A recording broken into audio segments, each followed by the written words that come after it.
The new era of Doctor Who has begun, and with it has come a bigger budget and scale than the show has ever seen before. Doctor Who is now a co-production between the BBC and Bad Wolf Studios, alongside global distribution from Disney.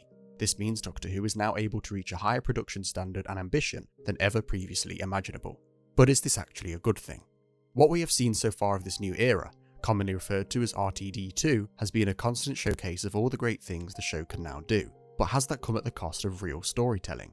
This video begs the question, just because Doctor Who can, does that mean it should? Ever since Doctor Who's creation, it has had a reputation of being made on a shoestring budget. Classic Who was always joked about as having rubber monsters and wobbly sets. I mean, people have said, oh well, yes, you can't see the wobbly sets and the rubber monsters, but I don't think Doctor Who necessarily had rubber sets and wobbly monsters. That's the wrong way around. But anyway. To combat this, every reinvention and new era that has come since has always aimed to be bigger and better than ever before. Never has this been truer than in the age of the Whoniverse. With every new episode, viewers are greeted to a Marvel Studios style intro, a flashy title sequence, a luxurious TARDIS set, brand new technology, recognisable guest stars, finely detailed sets, and VFX which puts it shoulder to shoulder with other major sci-fi franchises. This era is always boasting its optics and visual qualities and is often at the forefront of the interviews and marketing conducted about the show. This is very impressive when you compare it to stuff that Doctor Who was doing only a few years ago, and even more so when you consider the long history and development from the past 60 years. However, good visuals don't always mean a good story. There are many examples of Doctor Who's past being overambitious and trying to achieve more than it can actually do. The Web Planet is an infamous example of this from the first Doctor's era, whereby an epic sci-fi tale about alien worlds and warring species is barely achieved on a BBC budget. The half-baked story suffers as a result, and the whole thing becomes an excruciating mess. The problems faced by the Web Planet never really went away for Doctor Who, as it continued to produce more stories where special effects just could not keep up with what the script required. This made for restrictions as to what Doctor Who can and can't do, and restrictions, I believe, allow for true ingenuity and creativity. When a writer goes into a new script knowing that only so much is achievable when it comes to things like special effects or number of extras or monster designs, etc., then it means they will always have to think of ways around it. This is what led to the creation of Dr. Light episodes in New Who. The likes of Love and Monsters, Blink, and Turn Left were born out of having to create an episode where the Doctor is not present due to other filming commitments, and, other than the first of these episodes are viewed as all-time classics. Another example of a restricted episode is Midnight, where the story is confined to a single location with a set number of guest cast, limited VFX, and no monsters. This episode is also seen as an all-timer. Having restrictions doesn't have to mean making an episode cheap, but more often than not, these are the episodes where the creators have to think a little harder about how to achieve an idea without relying on a big budget to do the work for you. Russell T Davies recently stated that if Disney pulled distribution from Doctor Who, then the show would still continue but would return to a BBC budget. He joked that this would mean the show would become nothing but ghost stories. This was said in a way that makes it sound like a bad thing, but honestly, that restriction in creativity could be the thing that inspires some of the most contained and interesting ideas. When these restrictions are lifted for Doctor Who, and it no longer needs to worry about ideas that could never be made or visuals that could never possibly be realised, it results in episodes like Space Babies. The season 1 opener may have its fans, but the overwhelming response to the episode was pretty poor. Space Babies is a story which runs away with its premise so far that it seems to forget to actually give itself anything particularly substantial to work with. On a spaceship run by babies with uncanny valley CGI mouths, the story gets so carried away with showing the audience the brilliant set design, special effects and monster work that it never develops a meaningful story of its own. It's a story totally reliant on its visuals, which makes me curious to see how the upcoming novelisation will handle the idea, as I'm not sure it'll have the same impact in prose. Space Babies assumes that the audience will be so enamoured with the cute factor of the babies that they will simply laugh away any issues that it has. The Doctor dumps all character work in one massive chunk of exposition. The monster is explained by a childish concept. A bogey monster? Really? And the whole thing comes to an unexplained, ill-thought-out conclusion. And this isn't the first time this era has done this. Wild Blue Yonder was an episode which received a lot of praise, but was a similarly visual story which lacked a particularly original plot. The episode was essentially the "tell me something only they would know" trope expanded to a full episode, but this time with added VFX.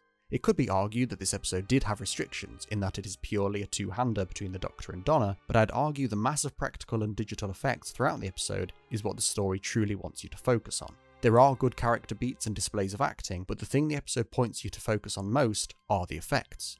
The Devil's Chord was an episode born from restrictions, as it begged the question of how to do a Beatles episode without Beatles music. It is an episode that's certainly a lot of fun to watch, and I am very fond of it, but you do realise after a bit of time that the plot is paper thin, and the things you are enjoying are actually the visual spectacles at hand. This all changed for me, however, in Stephen Moffat's Boom, which is ironic because it was the first Doctor Who episode to film on its own version of the volume, a technology famously used by big productions such as The Batman and The Mandalorian. Though this episode used great technologies like this, it never felt like the focus of the episode, and instead merely provided a backdrop that would have been otherwise unattainable from location filming. In the Boom commentary, Russell T Davies shared his delight at receiving the script. What I love about this is, when you delivered this script, I ran around the offices going, guess what everyone, it's a cheap one. Cheap one? Because I was like, Joel, it's all set in one crater. Yeah, we were like, yes, it's set in a world that doesn't exist on our planet. I think I'm in a position to say there simply is no such thing as a cheap episode of this radiation. No, I've tried everything. It's just not possible to do this show cheap. The episode did have good production values because of course it came from this new era, but it never felt like it was directing your attention towards those values as previous episodes have done. The entire episode was focused on tension and character drama. Ncuti Gatwa's Doctor and Millie Gibson's Ruby Sunday finally had their defining moments to shine and make their mark on the show. The whole episode proceeded as a play, where the effects and the visuals don't really matter because you are focused and invested entirely with the performances of the characters.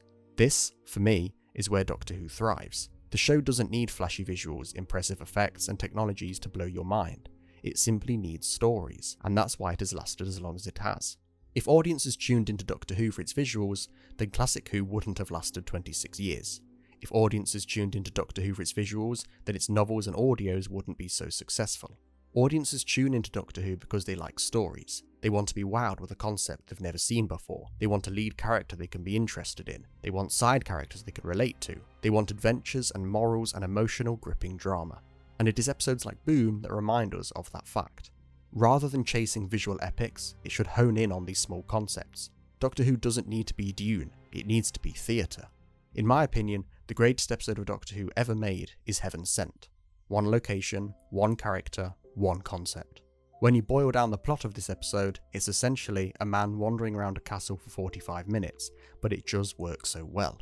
It's a theatrical monologue, a character study, a meditation on grief. It's profound and meaningful and so much more than just running from monsters in a corridor, even if it does have plenty of that too. Finally run out of corridor. There's the life summed up.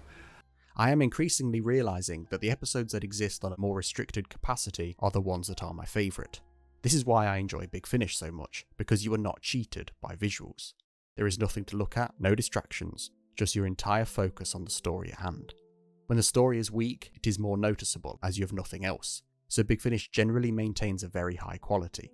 Stories such as The Chimes of Midnight, Scherzo, Master, Night Thoughts, 529 and Broken Hearts are particular favourites that spring to mind for stories that utilise the single location, small scale, character focus approach.